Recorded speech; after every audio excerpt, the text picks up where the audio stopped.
How to use the Change Notice card.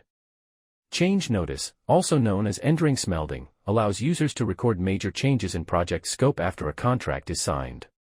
Change Notice will only be activated when a project has passed presale status.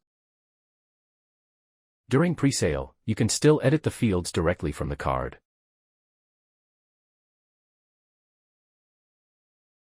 Once the project has reached resourcefordeling stage, some fields will not be directly editable from the project cards, such as project dates, sales budget, and budgeted hours for activities.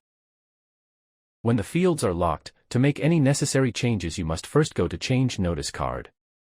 Here you will see a log of all the changes you have done. Click on Record Change and fill in the Endringsmelding details. Add a title. Select a reason for the change and add details for the scope change for further information regarding why the change is needed. Next, you will need to select a change source. This will show you the current values from the project, and will allow you to enter new values which you want to update in the fields.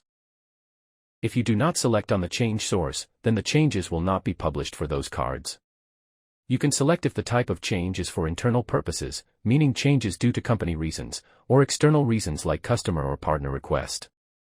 You can change the dates in project details from here. The current values in the gray area will show you want is in the project details card. The new values in the white area is where you will input the updates you want. You can also change the hours for each activity budgeted in Project Planner, and you can even make changes to the sales budget. The new sales budget will be saved as a new version. Once you click on Save, the updates that you made will be permanently saved and updated in all the project cards. You can view the cards in your project details and see that the fields have been updated. Sales budget will show a new version with the Change Notice updates. An email will be sent to the manpower assigned to this project, notifying the updates from each card. An email will also be sent to the customer informing them of the changes in their project. You can compare the previous value and the changed value when you reopen a Change Notice log. This is how you use Change Notice to make controlled changes. Thank you.